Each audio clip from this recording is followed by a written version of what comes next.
He's okay. Just a little further. What did soldiers in World War II do to survive at night? Their secrets will surprise you. Nighttime in war is not just a change from daytime. It is a time when the main enemy is not a person with a weapon, but a bone-chilling cold that can stop an army more effectively than any general. These inhuman conditions gave rise to remarkable ingenuity, turning everyday objects into tools for survival.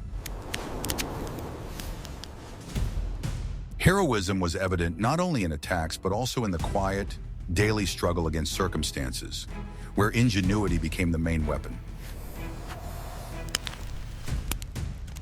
Soldiers of all armies, Soviet, British, American, fought their own invisible war for the right to see the next dawn. It was a war for warmth. Watch the video to the end, and you will learn why soldiers slept 3 to a coat, how an ordinary newspaper could save them from frostbite, and what device assembled from rubbish provided smokeless heat and light in the pitch darkness of the front line. What if I told you that the most reliable source of heat on the front line was not a fire, but a comrade's shoulder? In conditions where any fire became a target for a sniper, soldiers discovered a way of survival as old as the world itself. They shared the warmth of their own bodies. This unwritten law was simple: never sleep alone. Soldiers lay down on the cold ground of a trench or in a frozen dugout, as close to each other as possible. This reduced the heat loss of each individual by several times. A group of 3 people was considered particularly effective. The 2 on the outside warmed the one in the middle, who in turn gave his warmth to them. At regular intervals, they switched places so that no one would freeze. Often, all 3 would cover themselves with a single greatcoat or raincoat. This created a kind of cocoon inside which the overall temperature was maintained. The breath of the 3 people further warmed the air under the improvised blanket. This method required absolute trust. You entrusted your life to your comrades, who would not let you freeze while you slept. It was the highest manifestation of military brotherhood, born not in battle, but in a quiet struggle against the cold. Soldiers of all armies instinctively came to this decision. German soldiers at Stalingrad, Soviet infantrymen in the forests of Karelia, American paratroopers in the Ardennes. They all knew that alone, they would not survive the icy night. Sometimes soldiers would lie down in a circle to warm each other's feet, the part of the body most vulnerable to the cold, with their breath. Any method that reduced contact with the frozen ground and increased the area of contact with each other was used. Soldiers' lives were full of such invisible feats. I'm very interested to hear your point of view. What do you think was more difficult at the front, fighting the enemy or fighting nature itself? Write about it in the comments. Are you ready to learn the truth about the most underrated but vital piece of soldiers' equipment? It is not a helmet or a rifle, but an ordinary woolen scarf or its improvised substitute. In war, this simple item was worth its weight in gold, performing dozens of different functions. The main purpose of the scarf was, of course, to protect the neck and throat from the cold and wind. A cold in the field could put a soldier out of action just as reliably as a bullet. The scarf was the first line of defense against disease. During a blizzard or strong wind, the scarf turned into a mask covering the lower part of the face. This protected the skin from frostbite and allowed warmer air to be breathed. Soldiers wrapped it so that only narrow slits for the eyes remained. In dusty conditions or during artillery fire that raised clouds of earth, the scarf became a respirator. The air passing through the fabric was cleaned of large particles of dust and dirt. This saved the lungs and allowed breathing. In the summer heat, a wet scarf tied around the neck helped cool the body. It worked like an evaporator, giving a feeling of coolness. This was important for preventing heat stroke during long marches. The scarf also served as an improvised water filter. Folded into several layers, it could clean water from a puddle or stream of dirt, silt, and sand. Of course, this did not disinfect the water, but it was the first and necessary step before boiling. It was used as a towel or rag for cleaning weapons. Wool absorbed moisture and grease well, allowing the rifle to be kept in working order. After use, it could be washed and dried. Finally, the scarf could serve as a means of camouflage.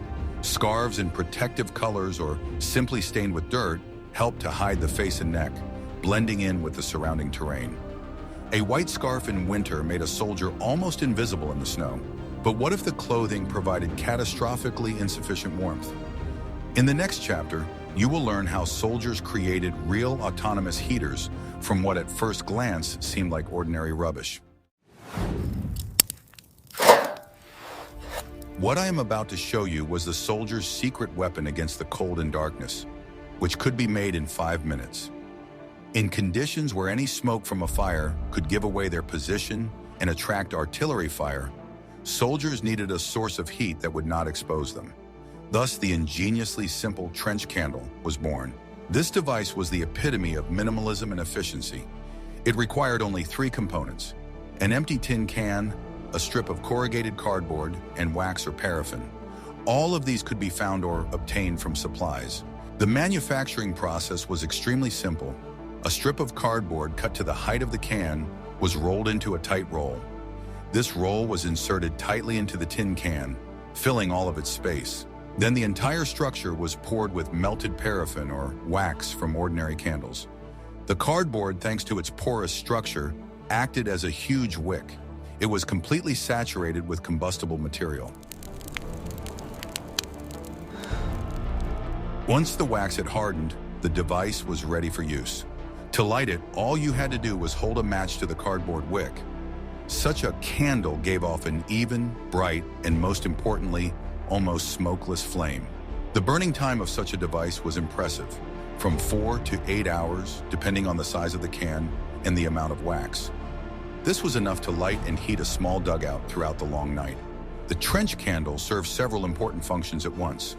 It provided light, allowing soldiers to clean their weapons, read letters, or simply see the faces of their comrades in the pitch darkness. It was a powerful remedy for depression. This simple invention saved thousands of soldiers from frostbite and disease. It became a symbol of soldiers' resourcefulness and ability to adapt to the harshest conditions, turning trash into a vital resource. What you are about to learn will make you look at a regular newspaper differently. For a World War II soldier, old newspapers, letters, or even enemy propaganda leaflets were not just waste paper. They were a strategic resource in the fight against the cold. The secret lay in a simple physical principle. The best insulator is not the material itself, but the air it traps. Soldiers intuitively understood that several layers of thin paper could create an effective air cushion. The most common method was to use newspapers as extra padding under clothing. Soldiers wrapped newspapers around their torsos and arms under their undershirts or jackets. This created a barrier that blocked the cold wind and retained body heat. Special attention was paid to the feet, which suffered most from the cold. Newspapers, or any other paper, were carefully placed in boots under the insole and around the foot on top of socks or foot cloths. This was a salvation from trench foot. Such paper insulation was short-lived. It quickly became wet from sweat and fell apart. But it was easy to replace. Any scrap of paper, any food packaging could be used. This method was especially popular among partisans and surrounded soldiers who did not have access to warm winter clothing. Paper became their second skin, their last hope in the fight against the cold. German soldiers near Moscow and Stalingrad, who had underestimated the severity of the Russian winter, used this technique en masse. They stuffed their thin greatcoats with straw and paper in an attempt to keep warm. But warming the body is only half the battle. In the next chapter, we will talk about how soldiers warmed themselves from the inside, turning meager rations into a source of energy and moral support. In conditions of constant physical and nervous exhaustion, hot food and drink were not just a whim, but a source of life. Hot liquids warmed them from the inside, restored their strength, and gave them a short respite, a moment of almost homely comfort. Therefore, the ability to obtain and boil water was one of the main skills of a soldier. The standard tool for this was an army mess tin. It could be used to boil tea, cook soup from concentrates, or simply reheat canned meat. Even empty hot broth made from pine needles or twigs was valuable. The problem was how to safely build a fire. For this, any shelter was used. Shell craters, ravines, destroyed buildings. The fire was built in a specially dug pit so that its flames could not be seen from afar. When it was impossible to light a fire, soldiers resorted to inventions such as the aforementioned trench candle. Its weak but steady flame could slowly but surely bring a mug of water to a boil. This required patience, which the soldiers had in abundance. American soldiers often used their steel helmets as kettles. By turning it upside down and pouring water into it, they could boil water directly on the coals of a small fire. This was a violation of the regulations, but in wartime, such trifles were rarely noticed. The rations of many armies included so-called dry alcohol in tablets. It was the perfect fuel. It produced a smokeless flame, sufficient to heat a can of food. The tablet was simply placed under the can and lit. Thermoses were especially valuable. Officers and soldiers from the rear services could afford such a luxury. But on the front lines, a thermos of hot tea delivered from the field kitchen was a real gift from heaven. The psychological significance of a hot mug was enormous. The process of preparing and drinking tea or coffee together was a ritual that brought soldiers back to normal life. These were moments of calm when they could talk and distract themselves from the horrors of war. Soldiers shared their last piece of sugar or pinch of tea leaves. This mutual assistance was the basis of survival. A shared mug of hot tea strengthened the brotherhood of the front more than any orders. Thus, the struggle for hot food was part of the overall struggle for life. Every sip of hot liquid was a small victory over the cold, fatigue, and despair. Are you ready to learn how soldiers turned a hole in the ground into a kind of fortress and home? A dugout or earthen hut was the only place where you could hide from bullets, shrapnel, and, of course, the cold. But simply digging a hole was not enough. It had to be properly equipped. The first task was to dig as deep as possible. The deeper the dugout, the warmer it was in winter and the cooler in summer. Soil itself is a good heat insulator. The walls were reinforced with whatever was at hand. Logs, boards from broken boxes, sheets of iron, and even the helmets of the dead were used.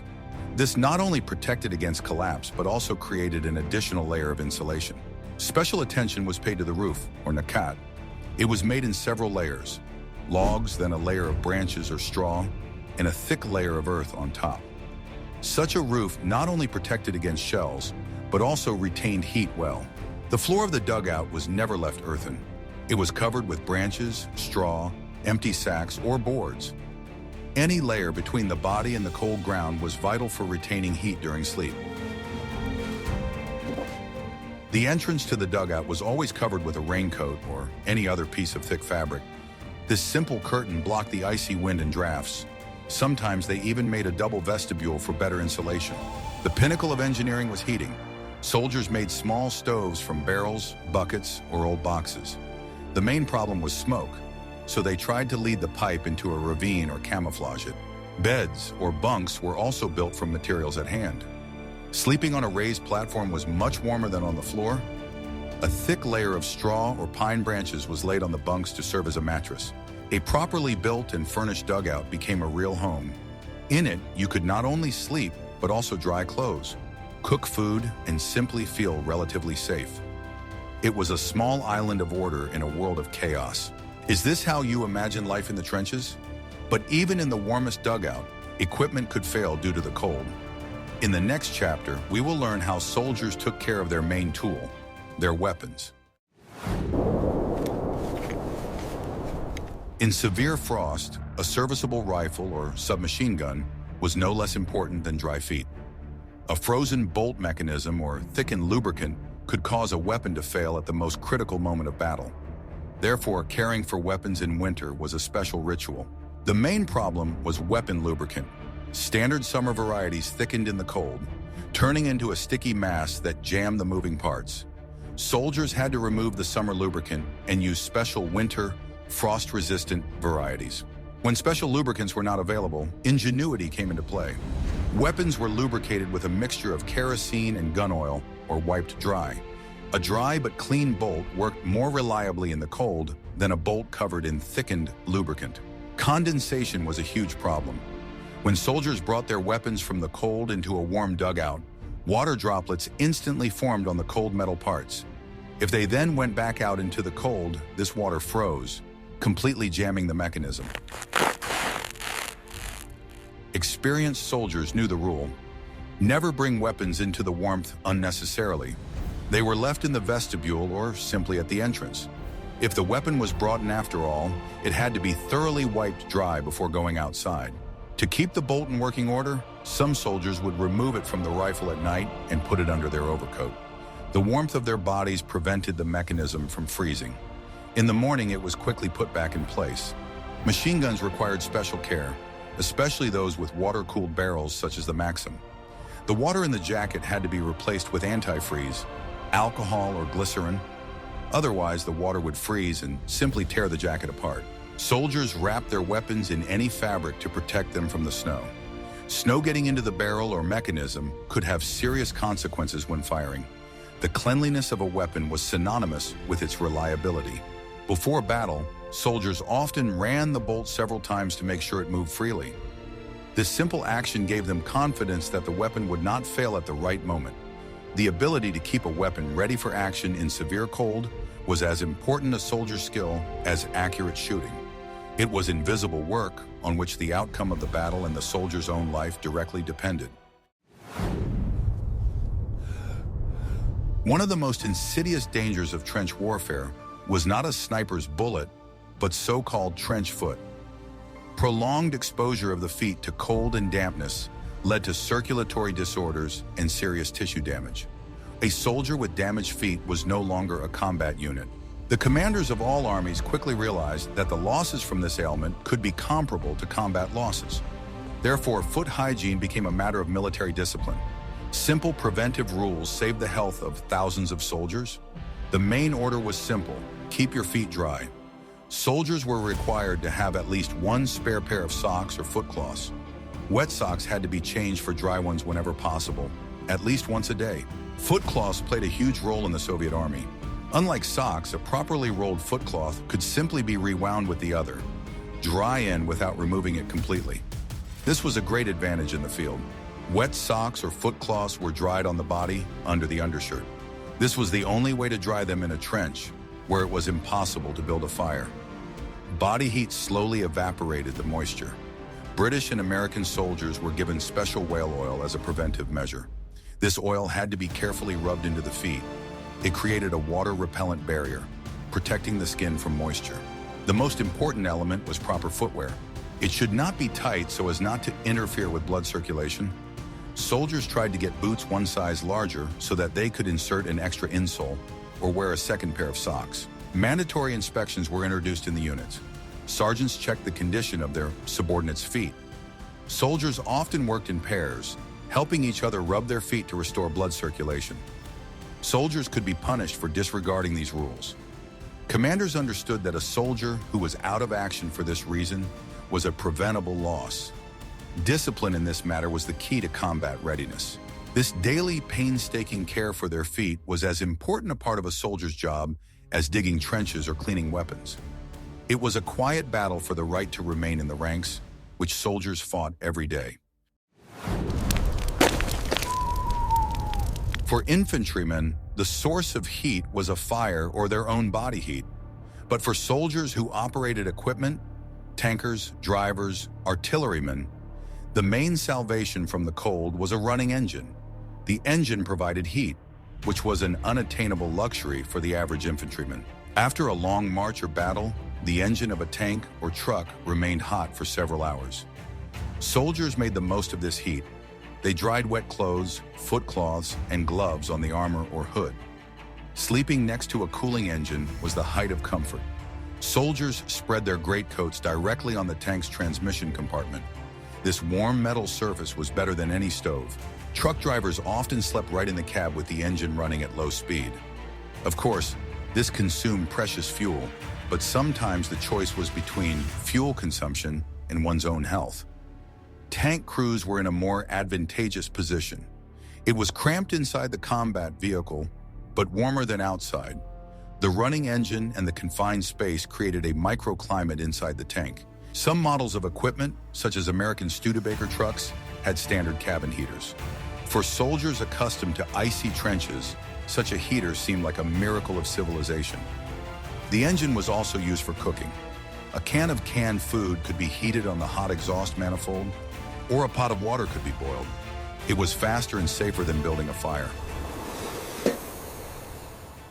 This technical heat was both an object of envy and a subject of exchange. Infantrymen walking alongside the column tried to get closer to the vehicles during breaks. The driver could share the heat in exchange for cigarettes or a can of stew. However, there was a downside to this. In a damaged vehicle, red-hot metal and burning fuel posed a mortal danger. The warmth that gave life could bring death in an instant. Nevertheless, in everyday trench life, proximity to technology meant proximity to warmth. This was one of the few advantages of serving in motorized or tank units in winter. It is not only fire that warms a person, but also hope. In conditions where the body suffered from the cold, the soul needed its own special warmth. This psychological warmth was no less important for survival than physical warmth. The main source of such warmth was letters from home. A small piece of paper folded into a triangle was a thread connecting the soldier to the world where there was love, family, and peaceful life. A message from home warmed better than any fire. Soldiers reread these letters dozens of times, keeping them in their inside pockets, close to their hearts. Photographs of loved ones inserted into homemade frames or simply attached to the wall of the dugout were silent companions during the long nights. Friendship played a huge role. Military camaraderie, where one for all and all for one, created a feeling of a big family. The opportunity to talk, to share your fears and hopes with a friend, helped you stay sane. Soldiers' humor, often dark and cynical, was another defense mechanism. The ability to laugh at danger, everyday difficulties, or oneself reduce stress levels. Jokes and stories were passed from mouth to mouth, becoming part of frontline folklore. I said, "Are you kidding me?" Song was the soul of the trenches. In moments of calm, someone would take out an accordion or guitar, and a quiet melody would spread across the positions. They sang about home, about love, about their comrades in arms, about what was dear to each of them. Even the simplest rituals, such as drinking tea together or celebrating a birthday, created the illusion of normality. They reminded the soldiers that they were not just cogs in a military machine, but living people. Faith and prayer were a source of inner strength for many. An icon or a cross might lie in the pocket of a shirt next to cartridges. Turning to higher powers gave hope for salvation. Small trophies or souvenirs, a German harmonica, a beautiful lighter, were also part of this psychological warmth. These items were symbols of small personal victories and reminders of what they had been through. It was this inner, spiritual warmth that kept the soldiers from breaking down. It nourished their will to live and made them fight on. Without it, it would have been impossible to endure the icy hell of war. We have looked at only a small part of the tricks that helped soldiers survive the hell of World War II.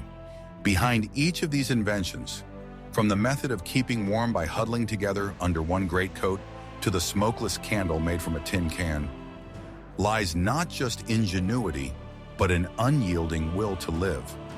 These stories show that the human spirit is capable of adapting to any conditions, even the most unimaginable ones.